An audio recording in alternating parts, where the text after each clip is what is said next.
the time it felt right drinking cherry wine with you. Just wanted to own it, just wanted to take the time, learn all the things that I could about you. Now it's such a mess here, oh, we are just stressed here. Used to be so easy with you.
Okay, welcome to the Sparkle Show. With us, we have Petra Deeter. I am so excited to finally have you on the show.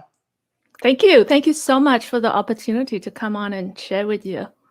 You've just done so much. You're so accomplished. And every time I read something about you or you post something, it's like I'm always learning something new about you. No, I'm trying to keep up with you. My goodness. Thank you. So give us all a little bit of background, starting from how you became a doctor, how you're in entertainment, because there's so much. It's so broad. Just give us a little bio. Well, I mean, that's, every one of us have a lot of, in our story, right? We all have different journey and things. But really, my background is in, in research. So I have a PhD in research. And the reason I got into the entertainment industry actually is really surprising. I didn't plan to. I always thought that it's, it's something that you watch on TV. It's not something that you would be a part of. But it was really accidental that I became, I wanted to become an actor. It was not something that I planned, but I was supporting a friend. So, they were doing a class and I took the class and I loved it. And then I started to pursue acting. And then the next thing I realized that I love the art of storytelling, visual storytelling, right? I know you know this because you're part of this community and you're in my film.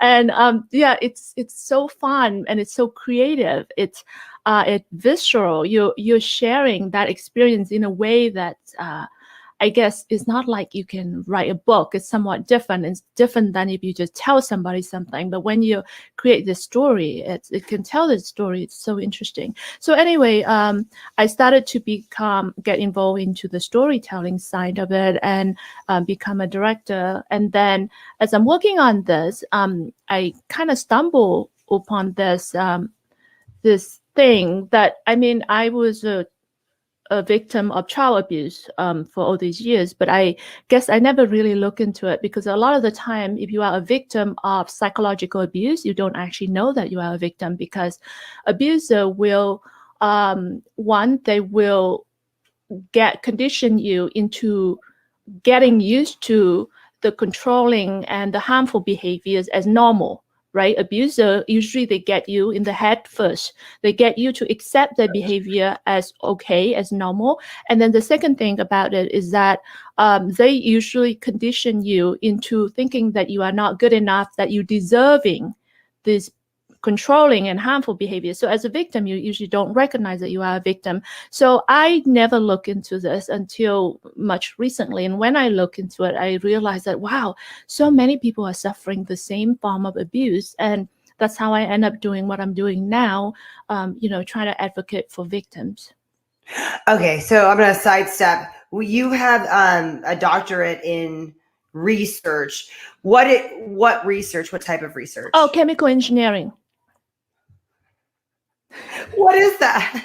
I actually really don't even know what that is. What is chemical engineering? Well, chemical engineering, we're looking at processes. We're looking at how different chemical processes are built. So, you're looking at manufacturing processes, things like that. And so one of the things that I did, I actually invented a system for mineral processing. So, like in the mineral industry, you dig up, like materials that have like maybe gold or something like that, right? Valuable like materials, but it's usually mixed with dirt. So you need to clean this material from dirt and things that are not relevant.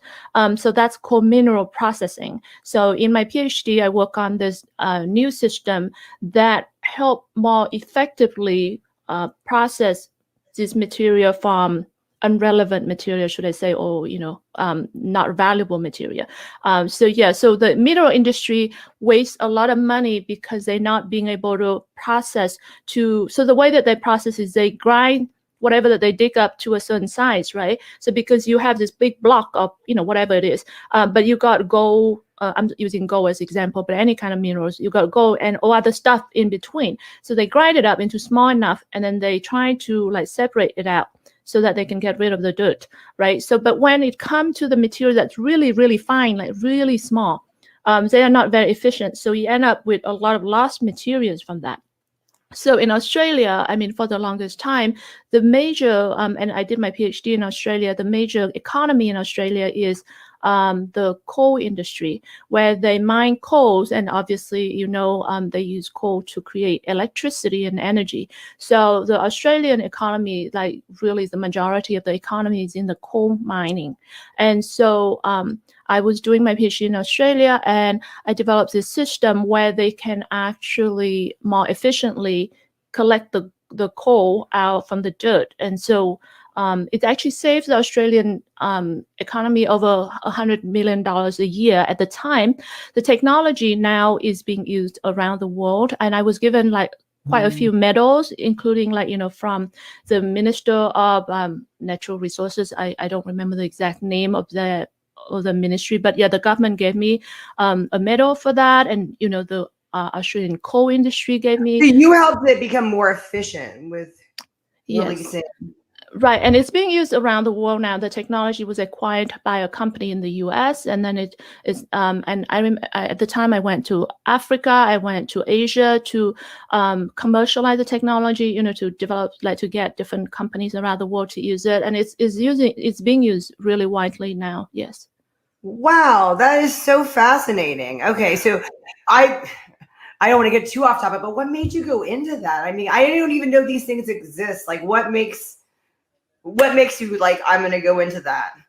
Like as an Asian kid, right? You are expected to go into, you don't have a lot of choices. You have to be either a lawyer or a doctor, or somewhat acceptable is a doctor in engineering, right?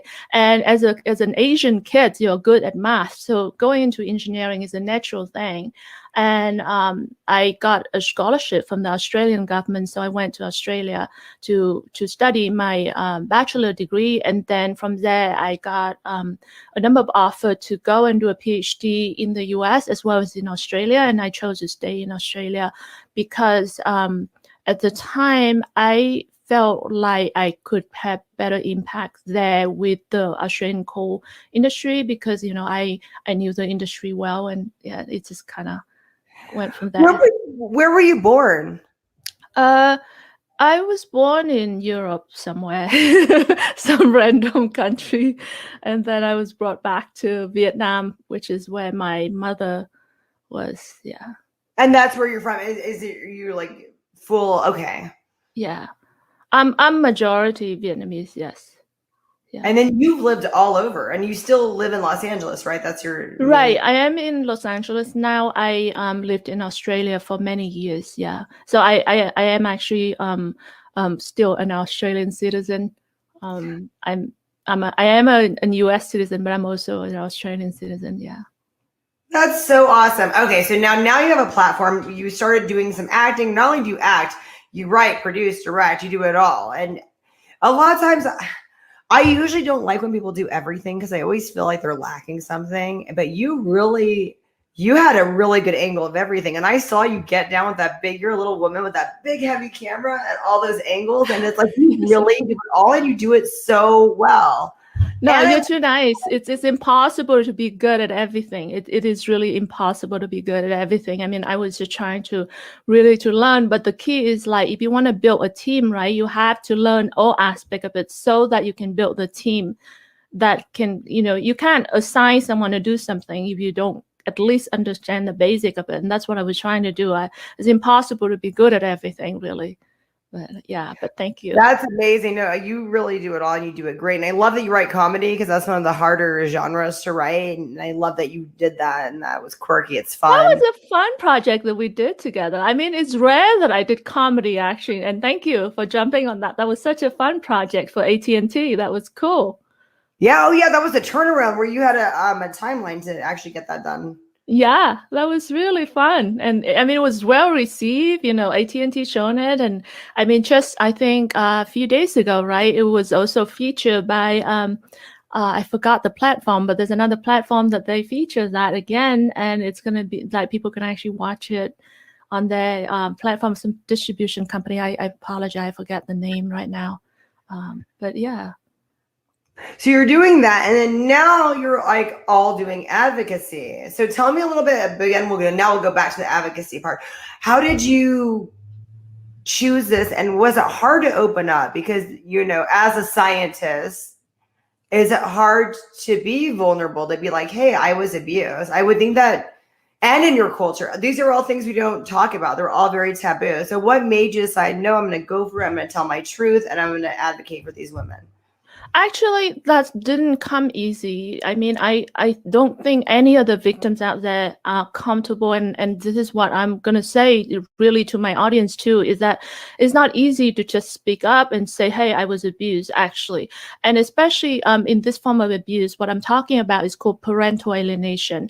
And we'll explain that in a little bit. But it's just like any other form of abuse. It's not easy to stand up and say, hey, I was a victim. And so it didn't come naturally for me. It's I actually came from an angle of a filmmaker, right? So I knew that I'm a victim, and I wanted to make a film that would tell the story about parental alienation. And so I started to reach out to some people, and I wanted to understand the subject a little bit better. So I kind of like put it out there and said, hey, I'm working on a documentary film about parental alienation and would love to talk to anyone that's sort of involved.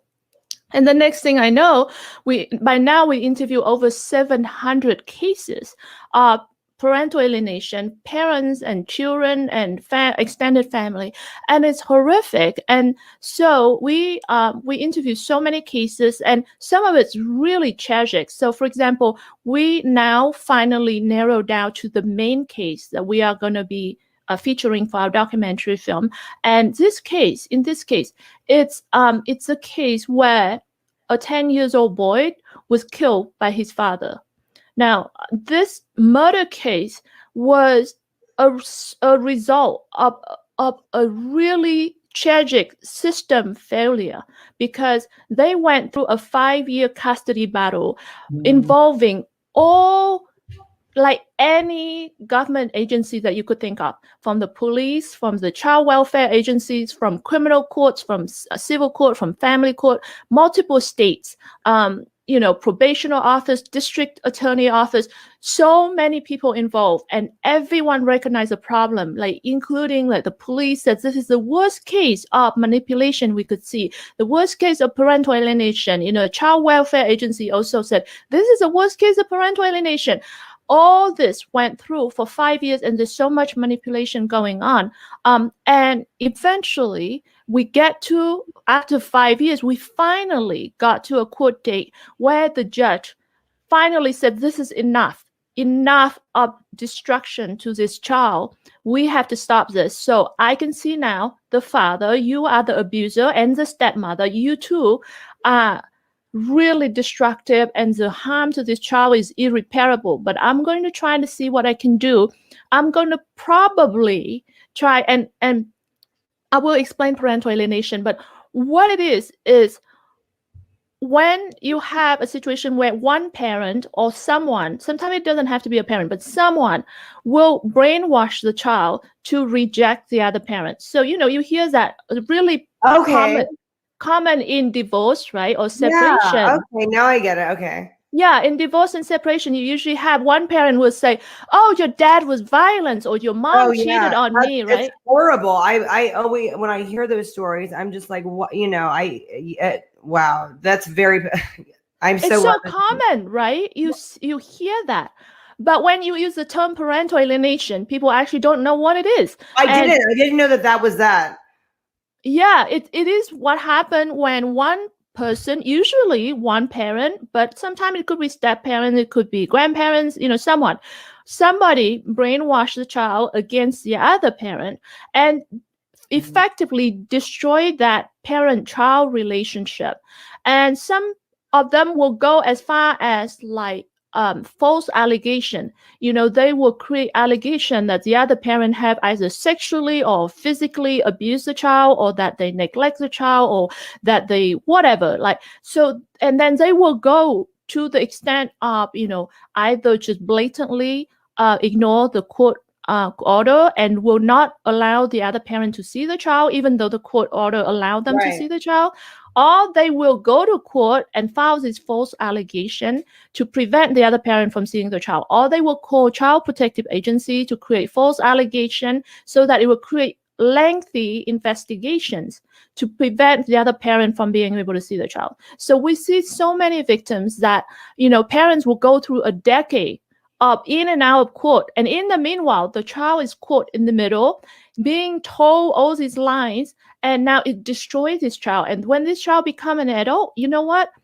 The psychological abuse is just horrific, because now the child, at some point, this child will wake up.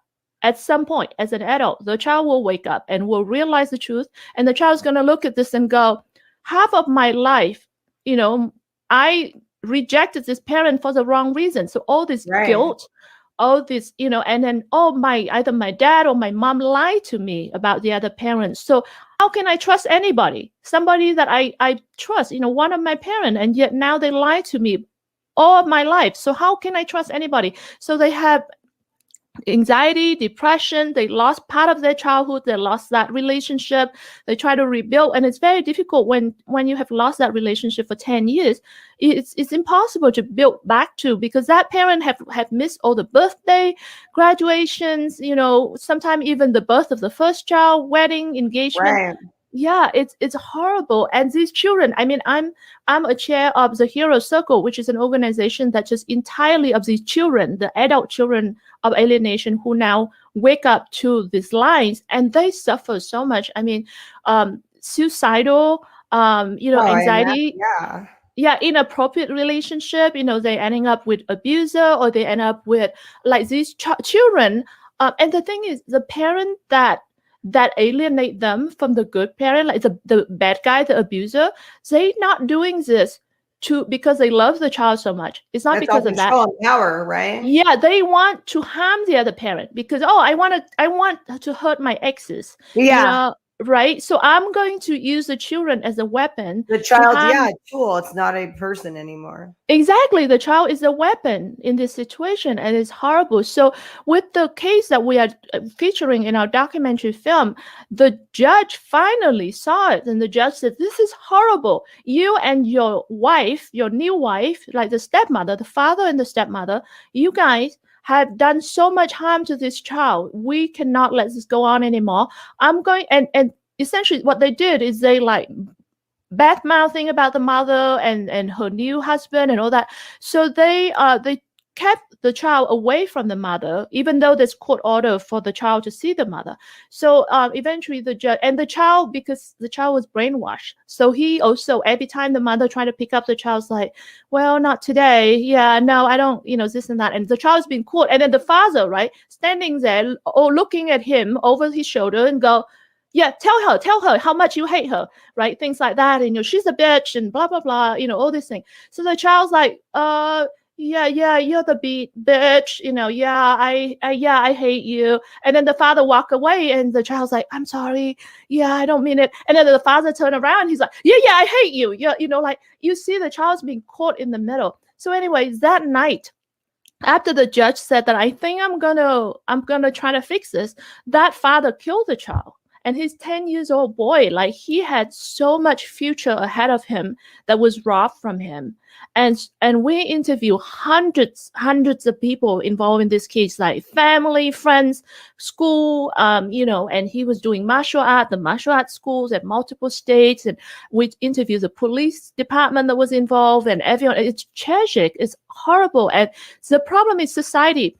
There's such a lack of awareness that, like you said, people, when you say, usually in divorce, one parent will badmouth to the child about the other parent. People go, yeah, that's common. People don't realize how serious this problem is. And a lot of parents, when they are victims of this, they feel like they are so isolated. They think that what they're experiencing is just, they are the only one that is experiencing that. They don't realize how big this problem is.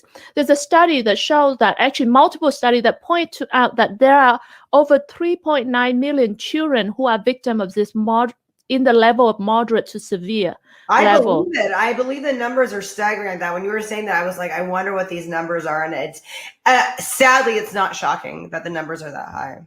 Yeah, and that we're just talking about in the US alone, and it's 3 times the number of children that suffer from autism. And like with autism, people get it, right? People see it, people understand it. But people don't, when you talk about parental alienation, people don't understand it. And the problem is, not only is there a lack of awareness, there's so much misinformation that being spread around, especially in the mainstream media right now.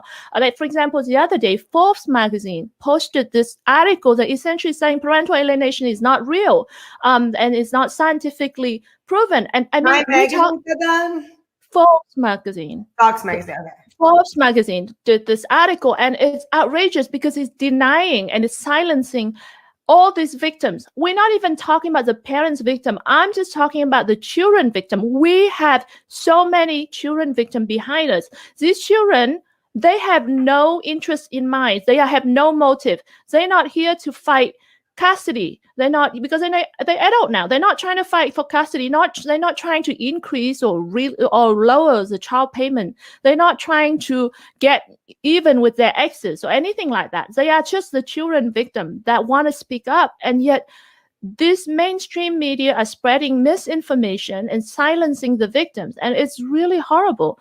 And that just shows the lack of, there has to be, when you look about ethical decision making, you have to look at the stakeholders in this. And a mainstream media like Forbes magazine have so much audience out there, and imagine the number of people that they are practically silencing right now and the impact on their lives. And it's really horrible. I mean, there's over 35 years of research in this. There's clinical, scientific research and legal research in 35 years, and over 1,000 scholarly published paper in peer-reviewed journals that talk about, the long-term, the short-term scientific the short-term and long-term psychological consequences on these children.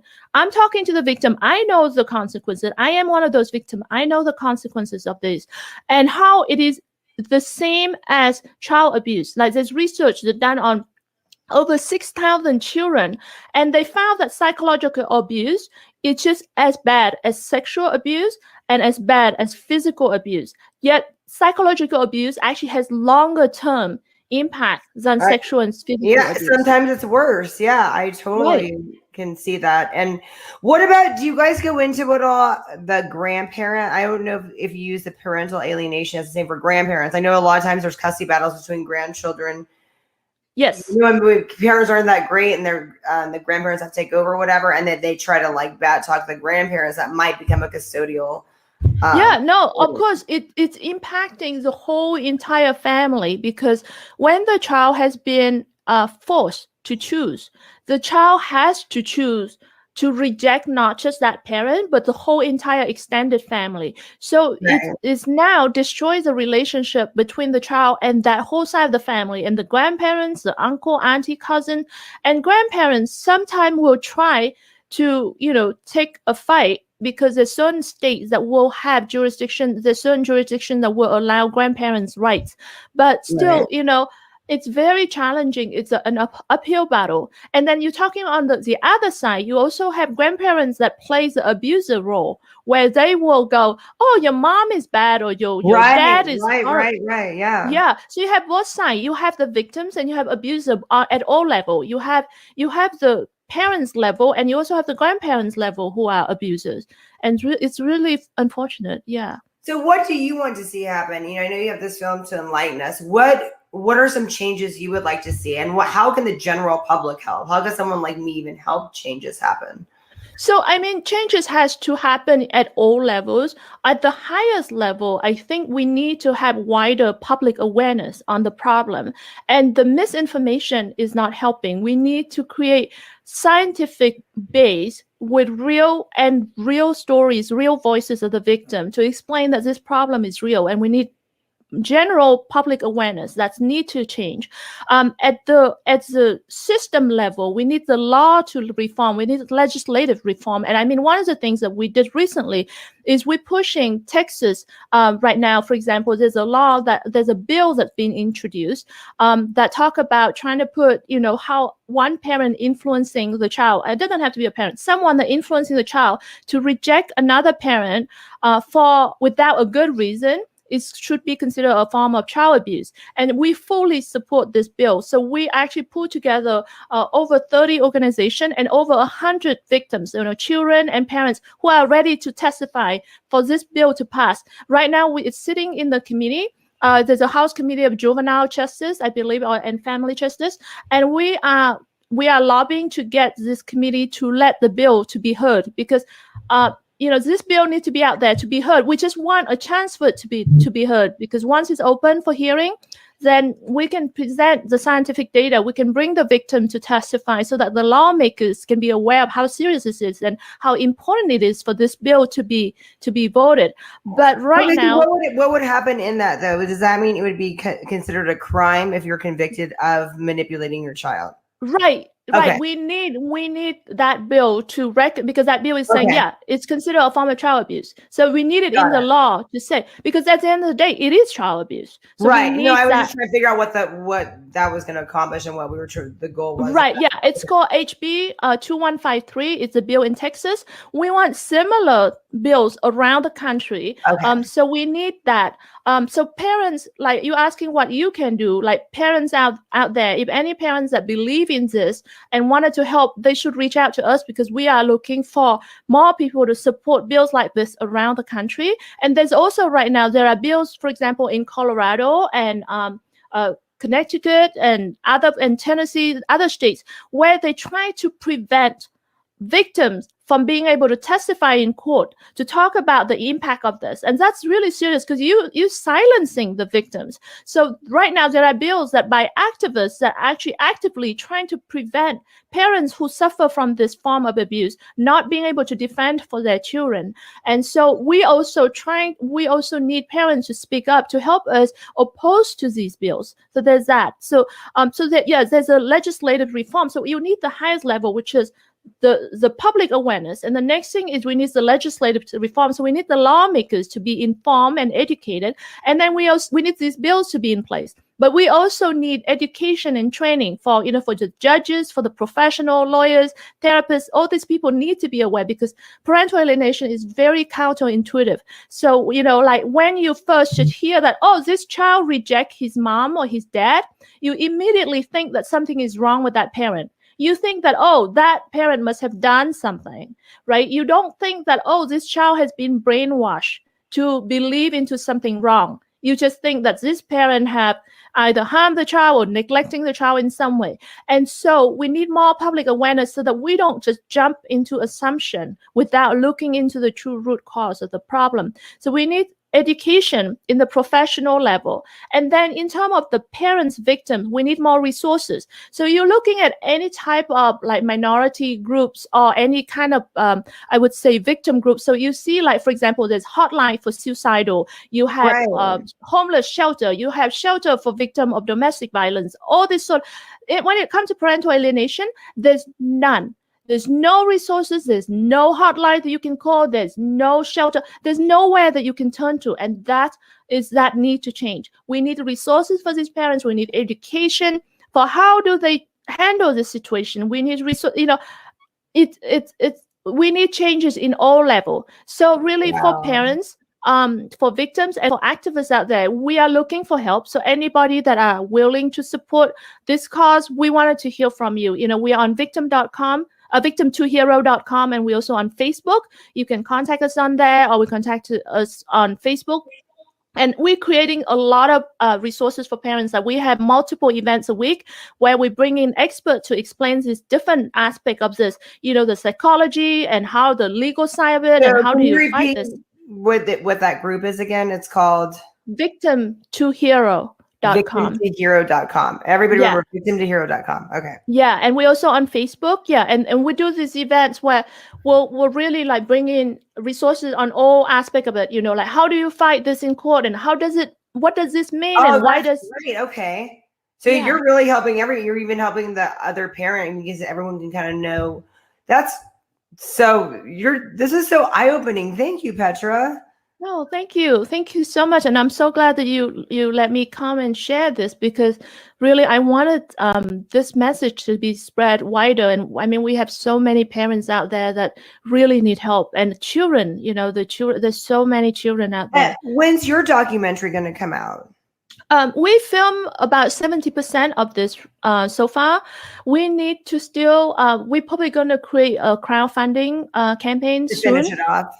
Yeah, because we need to be able to go to Florida to film the rest of it, and also a few part of the country to film the rest of it. So we have a little bit more, I would say about 30%, but we're definitely going to have the film out before the end of the year. Perfect. No, this is great. And I really love that you've jumped on this. I mean, because like you said, I'm not saying minimizing any cause. I'm not minimizing, all the diseases that are out there, all the, problems. But I love that you're hitting on something that you're like, no, there's no resources for this at all. And it's mind boggling and I don't even know how you're saying people need proof of this. When you said that, I'm like, I know so many people in my church, parents that are going through these custody issues of the parent, trashing the other one, dragging their name through the mud. I mean, I can't even believe how far behind we are right now. Yeah, it's so common.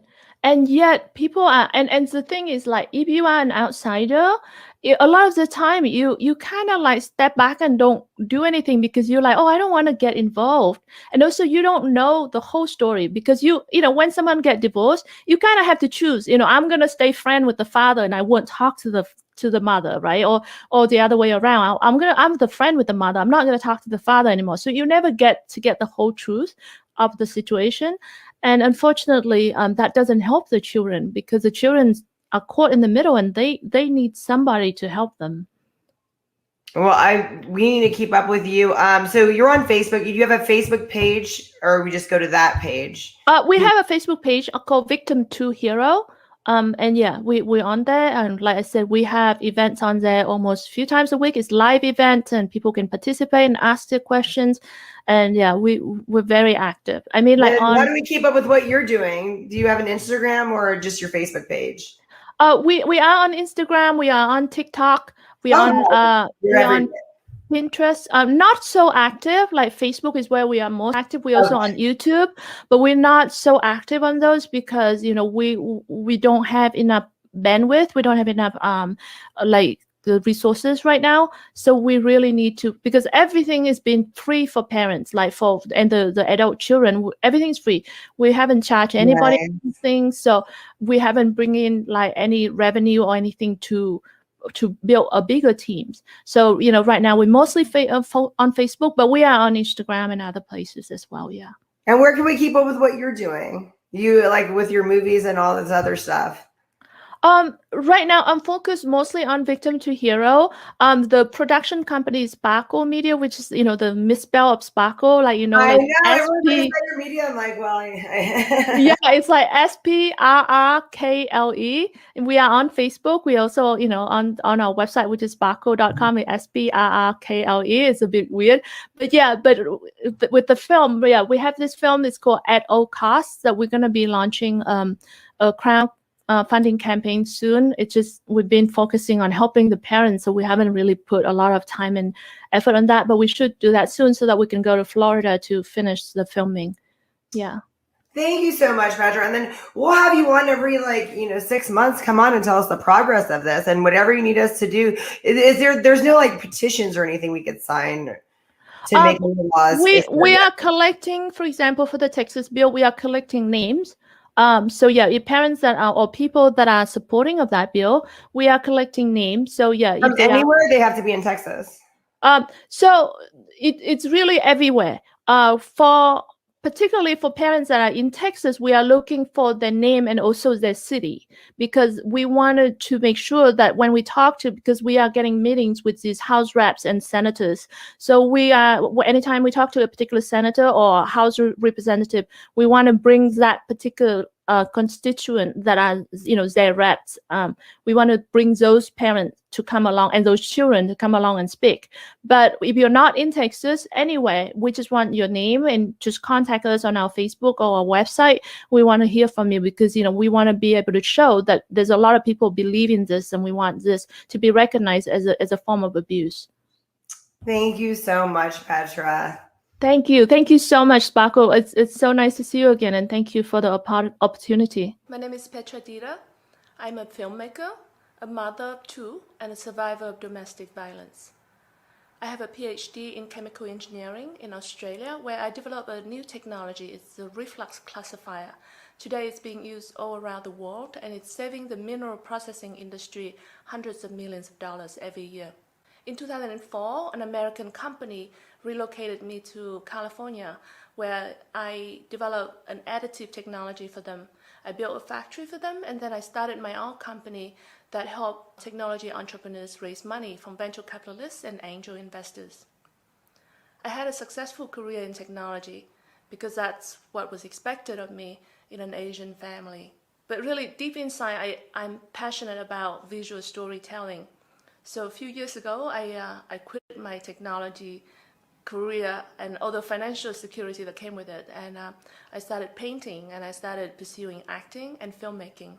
So far, I have made 19 films in different genres: drama, comedy, western, horror. For me, being an alpha female is about finding my authentic voice and tell stories that matter, and fighting for the opportunity for the stories to be heard.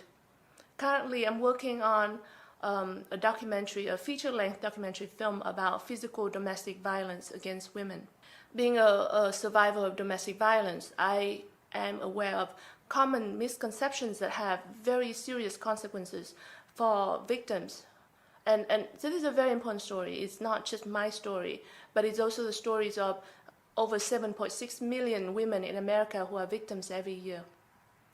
I really believe in this story. It needs to be told, it needs to be heard, and it needs to have the right kind of exposure so that it can have its impact. I hope that you can help me with this. Thank you.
Toyota and a Chevy. A little bit of a difference, but it's cool that they actually take that into consideration, you know?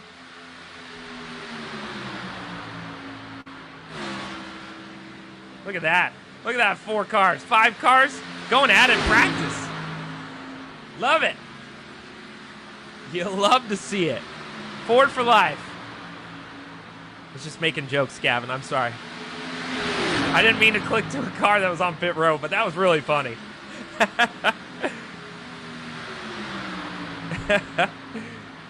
About 20 minutes left in this practice. Oh, there's actually a wreck. What just happened? Oh my gosh. That was a wreck. Welcome to Everything Sparkle. So Austin, you have this cool gaming. Explain what it is.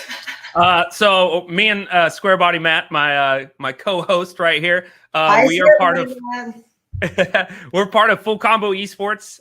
Basically, we do mostly. I mean, what we originally started on was LAN tournaments. So basically, everything in person, and we'd have 140 contestants, and our whole goal is to make people who compete locally, compete in, and not like we're in LA where you can compete and you're like on this glamorous stage. We're just trying to make people feel like we're in a professional atmosphere as a gamer, as someone who wants to achieve that as their goal in life, that we're trying to bring that more closer to home and allow people to, feel that kind of little bit of like a fame touch, like you feel legit, and that's where we originally started. Obviously COVID hit, so we've had to go to more online events. And so we've completely switched from LAN tournaments in person to completely online. So and we've gotten again. What's the name of that? I'm sorry, Full Combo Esports. Full Combo Esports. Okay, so this is like you started this last year, right? 2019. 2019. So this out of Club One Casino. I love that. Yeah. So you guys were just building your momentum, and then COVID hit, and then you took it more online, which is still great. I mean, you never missed a beat. You kept going. No, we got lucky. We kind of tried a lot of trial and error things. I think that's part of learning. And we figured out that we kind of hit our niche for the online gaming. We do a lot of shooter games, fighter games, and those are like our main 2 areas that we cover. So when it came to online events, we kind of just had to force that online. And we've built I'd say a pretty consistent gamer base. Last tournament, we had 150 people. Is that correct, Matt? I think we had about close to 165. 165. And that was a no promotion. We're just allowing a free entry. Where in the past, where we've done promotion, we've had as high as 380, 400 competitors. That's incredible. Yeah. And it stretches across international. So we've had people in our last tournament, we had people in the UK staying up to play in our tournament, which our tournaments happen 6 p.m. Pacific Standard Time. So they're on the East Coast. They're up 2, 3, 4 in the morning to do our 3-hour span of a tournament and compete in it. So we've had England, we've had people in Germany, we have Australia, we have New Zealand. Like we've really Mexico, Canada.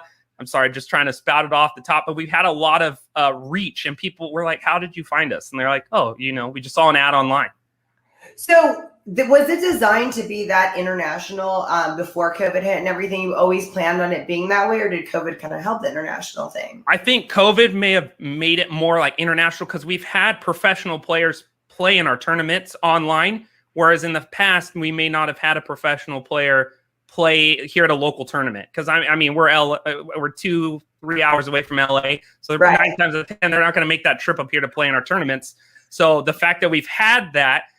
Whether it be a professional fighter on, we do everything from like Street Fighter 5, Dragon Ball Fighter Z, fighter games. We have professionals play on our online events that may not have shown up in a LAN event.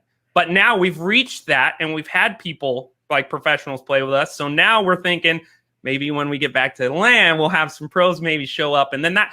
But honestly, we're just shooting for casual gamers. We want people that aren't the professionals. That we want them to feel like they're the professional. That's our ultimate goal. We want to make everyone feel accepted and welcomed and feel like you're doing something legit, because that's our main goal.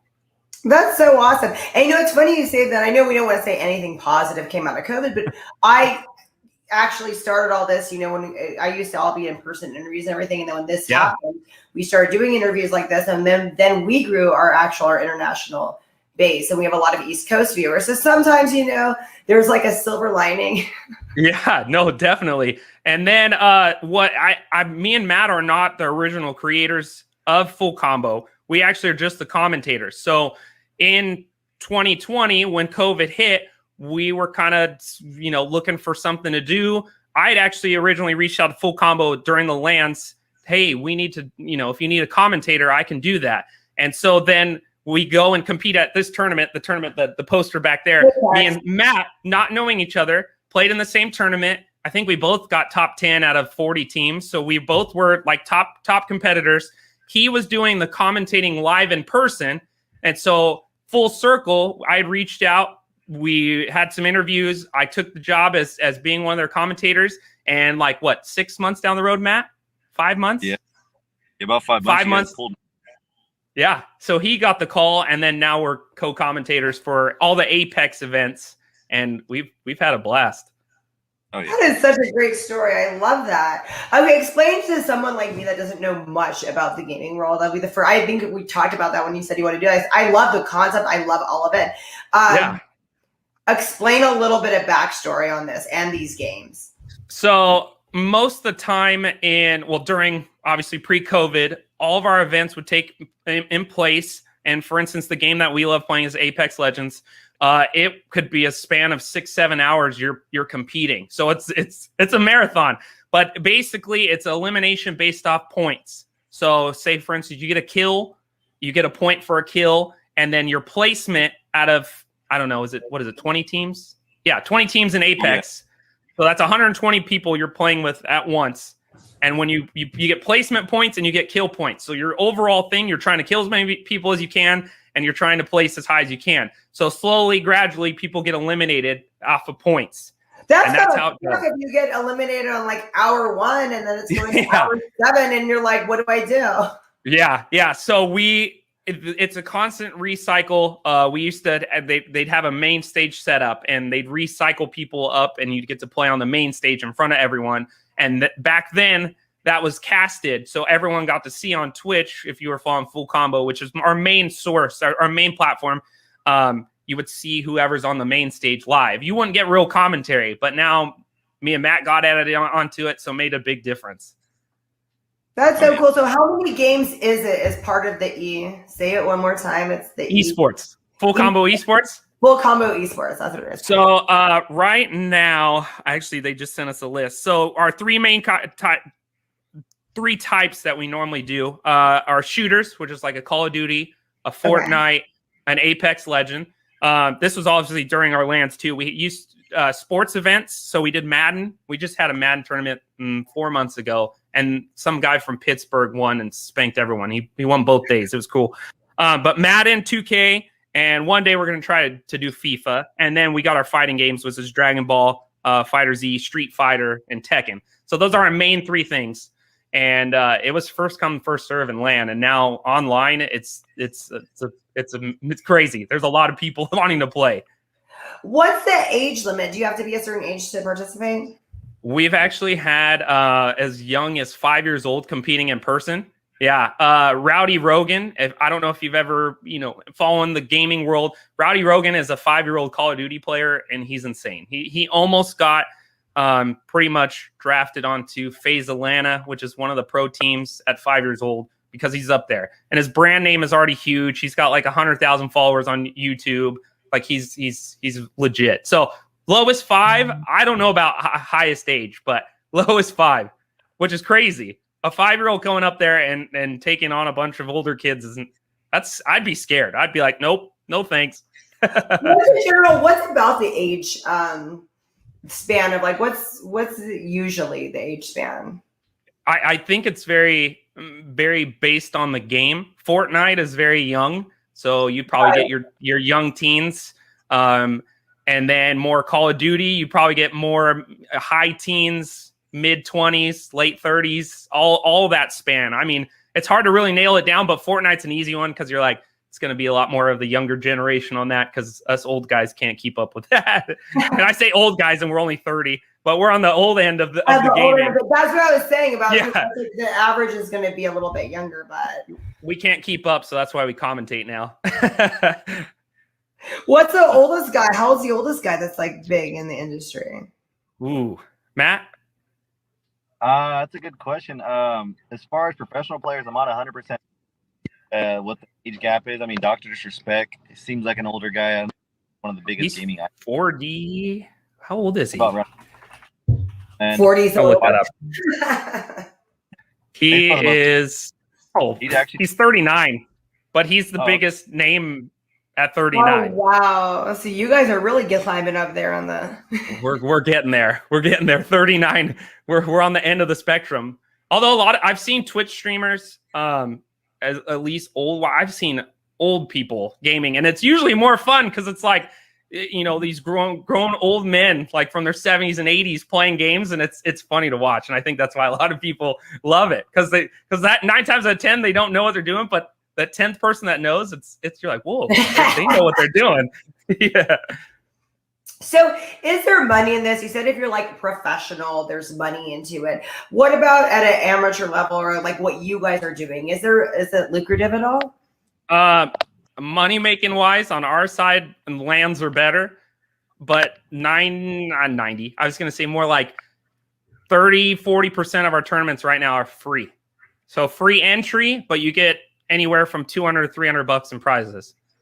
And then in our paid tournaments where it's like $15 to enter as a player, the payout's $1,500. Yeah, and that's for winning, right? That's one day of gaming. So it pays to be good. Absolutely. So like I was talking about the guy who played in Madden from Pittsburgh, he won $800 2 days in a row. So he pocketed $1,600 for playing football games on a video game. So how did you guys get into it? Matt, we'll start with you. I know you've been a little quiet over there. How did you get into gaming? It just started at a young age, throwback to Nintendo 64 days, playing Mario is definitely a classic. I don't know. My parents handed me a controller because I was a hyper kid.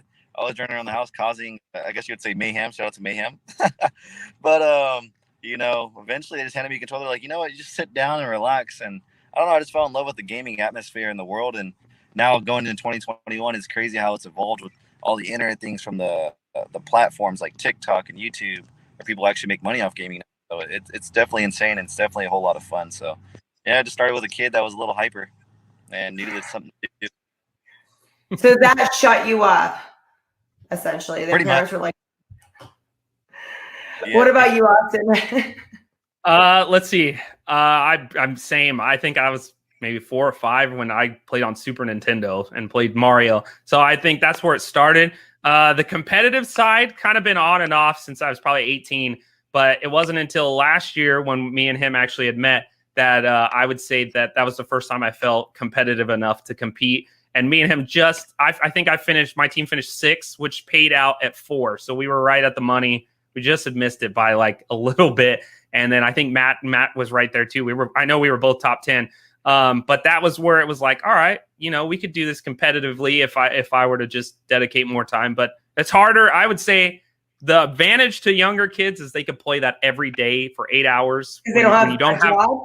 Thank you. Yeah. And that is the ultimate way. If you are that good and you can sit there and play 8 hours a day and keep practicing and practicing and practicing and practicing till you can't, move your fingers anymore, and you wind up taking that skill to a professional level, you have a chance to make money, and you can make money quick. And obviously you can make $800 in a day if you wanted. Like that one guy who won the $800. It's possible. What are some advantages, like some life skills that you think? Because, with chess and games like that, there's always it prepares you for certain skills. What are some of the skills you think that gaming helps prepare people for? Go ahead, Matt. I would say with certain games like Call of Duty, I would say, just quit thinking, because on those games, it's really fast paced. In snap of fingers, you can aim or you can game. So I think it's definitely helps kids with quick thinking. So the reflexes and that thought process of like, oh, what do I do next in this game? What it's going to take, like, especially certain games like Call of Duty, there's search and destroy, the game mode. and it's like a really strategic game mode that you really have to use your brain for a little bit. And I think that it helps with that, in my opinion. It's just quick things. Strategies. Okay, I like it. What about you, Austin? What do you think? I think it teaches you communication skills, especially in the sense of, like he's saying, in a competitive mode. You've got to be able to communicate well with your teammates, or else you're going to lose. Simple as that. I would say, besides communication, it teaches you to treat people well. Some people would say it makes you treat people bad on video games, but I would say the opposite. That it teaches you life skills on how to interact with people. In that sense, you make friends. I always felt like the gaming world is very super accepting. And that was the biggest thing, I think, when I first joined Full Combo. Was I was like, wow, this is like a family. Like, they legit care about everyone that plays. They care about everyone that works for them. And that was the biggest selling point for me. I always loved being a part of a family, and knowing that as we now are a full year or a year and a half in doing online stuff, and how we've reached a community that people thank us for being so open and so accepting and so nice to people. That's huge. That's life. When you can treat people good in life, life is good. And then hopefully that little bit of treatness that we give goes to someone else, and then they just pass it down the line. And that I would say that's a win. So yes, there's a lot that you can learn from gaming. That was full circle. Teams, how are you always getting thrown into people you don't know, or a lot of times you could pick the teams you want? And if a single person wants to game, how do they do that? Go ahead, Matt.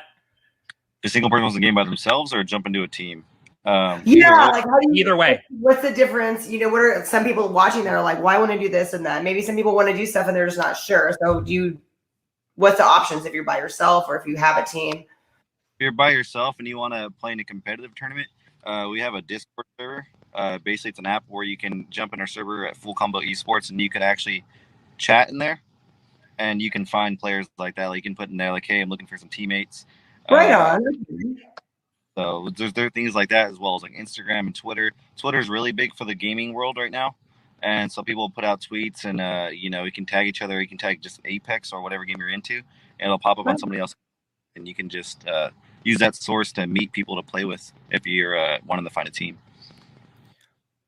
So real quick to add on that, in person, this tournament that I keep pointing to, that was the tournament that we all met at. But that one, I went solo. I totally went on a whim by myself and just said, we'll see what happens. So I got there. Full Combo is really good at pairing you up in the LAN tournaments. A lot of two-person teams for Apex would show up, and they need a third. So going as a solo, 9 times out of 10, you're going to get a partner, and you'll just be paired with someone random. So that was really going on a whim, I would say, on my part. And trying to make a friend, and wound up, with 2 random guys that we just got paired with that were top 6. I'd say cool. We didn't even know each other. And now you and Matt are lifelong buddies. We sure are. We always raise some hell together. Excuse me. We have a whole lot of fun. You'd think we've known each other a lifetime. The chemistry is in that studio.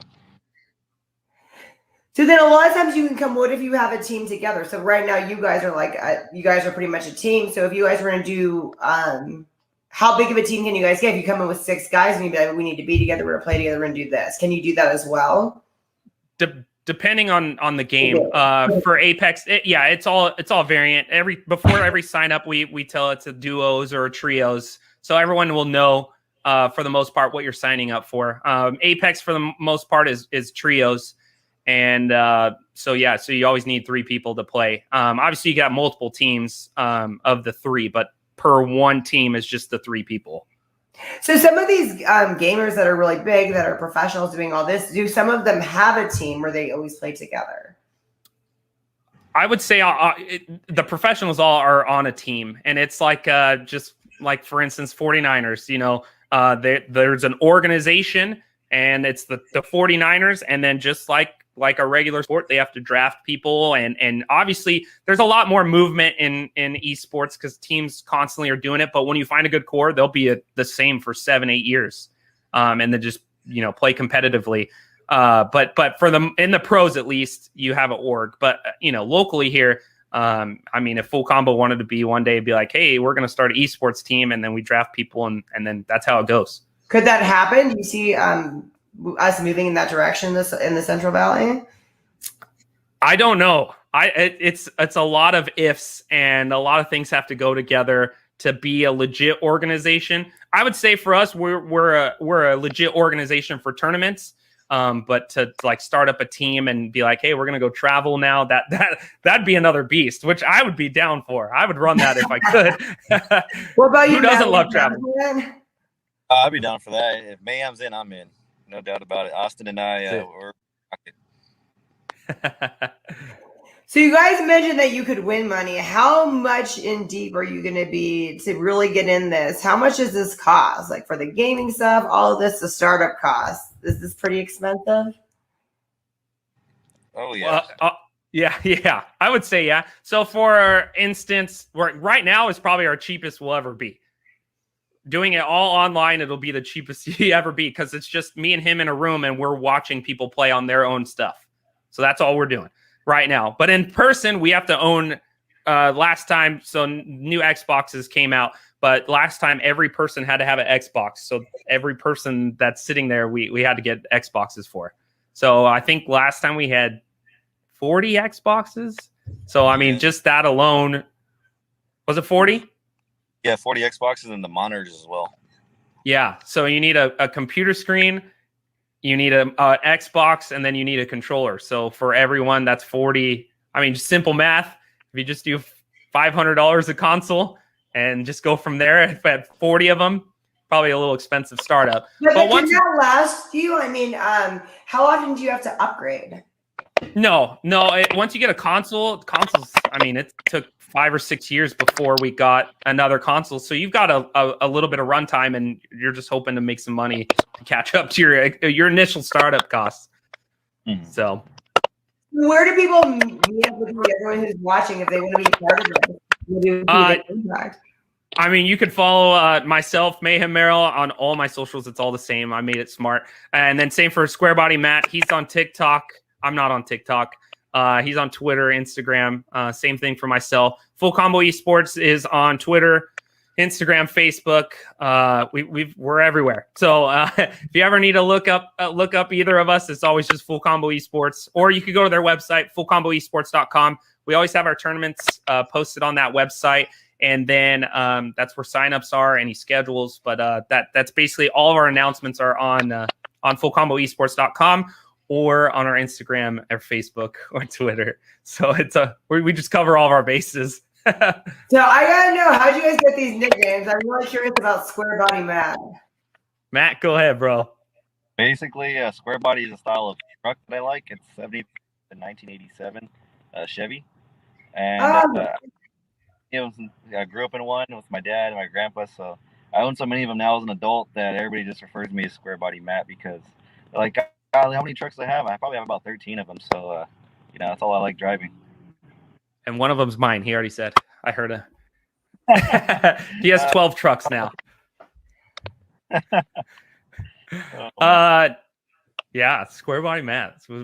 Show your hat off, too. I'm sure you got a SquareBody hat on. I have a Mudbog hat on. This is my buddy. Oh, man. The one day. He always has SquareBody. Yeah. That's right. I do have my mask, though, man. Here you go. The SquareBody mask. That's what the SquareBody truck looks like, similar. Oh, nice. Okay, I saw that. I saw it on your Instagram. All this truck. Now it all makes sense. Yep.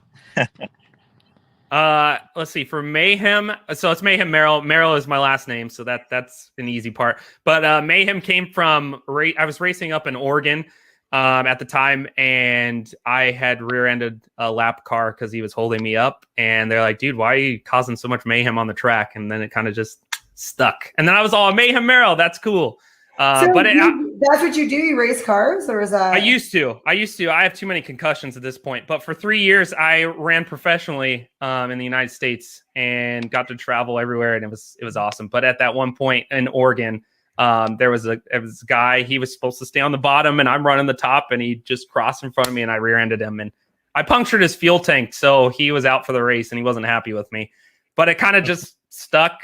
because they were like, you're just going all out. You're causing mayhem. So that's where that came from. So you went from one sport to another pretty much. Yeah, I did. But Mayhem was always kind of the nickname, and it stuck with me, and I, stuck. And that's a lot of people call me Mayhem, so I love it.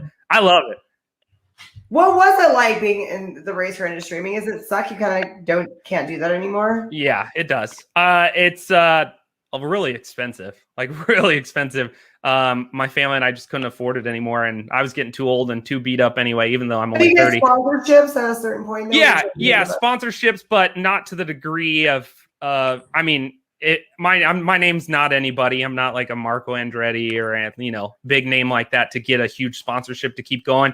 And when you're on your own nickel and dime, any little accident doesn't help. You got to pay for that, right? Yes. So they don't insure your cars, do they? No. And then Matt's been. Go ahead, Matt. What have you been doing? He's been driving too. Yeah, I also race. I race 4x4 mud trucks. So kind of like similar to a monster truck for most people.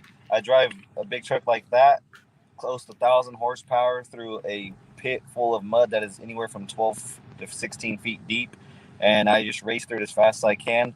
And the fastest person through it, or anybody who makes it through it, wins. And so, yeah. Wow. Aside from that, we connect on a lot. Oh yeah. So, is there a lot of money in that when you win? It's not as much money as what Mayhem was doing, what Austin was doing. There's a lot more money in that kind of style of racing because off-roading's more. I guess you could come away with like 10,000 in a weekend, which is nice, but there's only about 4 events a year, so it doesn't really add up. I mean, in our state at least. You go to somewhere like Texas, there's events almost every month, so some guys can actually make a living off that and make 6 figures, easily. Do you ever do that? Do you ever go to different states and then partake? Occasionally, I will try to make the travel to other states like Texas, but it's just it's a lot of expense and time hauling a big old mud truck, monster truck across from California to Texas in a span of days, So it has its moments when I can do it, but it's hard to do it every month.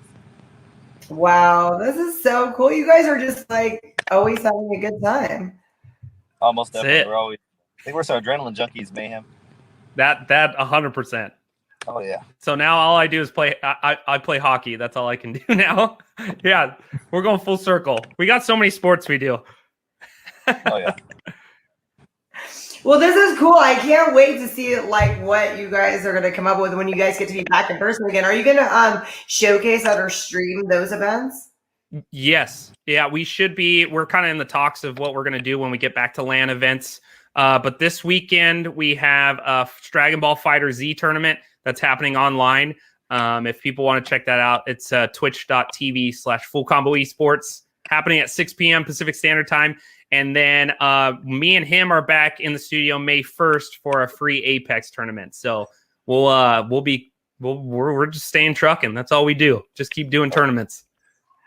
I love that. Thank you guys so much for coming on my show. And then when you start doing live events again, we'll have to have you back and and see what that's all about. I'd love to go to one. Yeah, you'll have to do an in-person interview and see what it's like because it's crazy. Exactly. It's just seeing it in person. Yeah. You just be our trio. Well, you'll be our trio. We got a full squad right here. We're good. Oh God, I don't want to make you guys lose. Oh man. Well, thank you so much. It was an honor to be on here. Definitely a good time. I appreciate it. My first gamers I've ever had on Everything Sparkle. We'll be back though. It won't be the last. For sure. Yep, for sure. Maybe next time we'll be in the studio. You guys can kind of get a sneak peek of what we do behind the scenes. That'll be fun. I'm really curious. I'd love that. Sounds good. Oh yeah. Felt right in the moment, felt right in the summertime, it felt right drinking cherry wine with you. Just wanted to own it, just wanted to take the time, learn all the things that I could about you. Now it's such a mess here, oh we are just stressed here, used to be so easy with you. Now I must confess here, oh I must confess dear, don't think I'm in love with you. Winter is coming and I don't know what to do. And there's no more use in running, no more running to you. And I don't want your loving, I don't wanna be just friends, knowing all this time we were playing pretend. Playing pretend. Playing pretend. It's a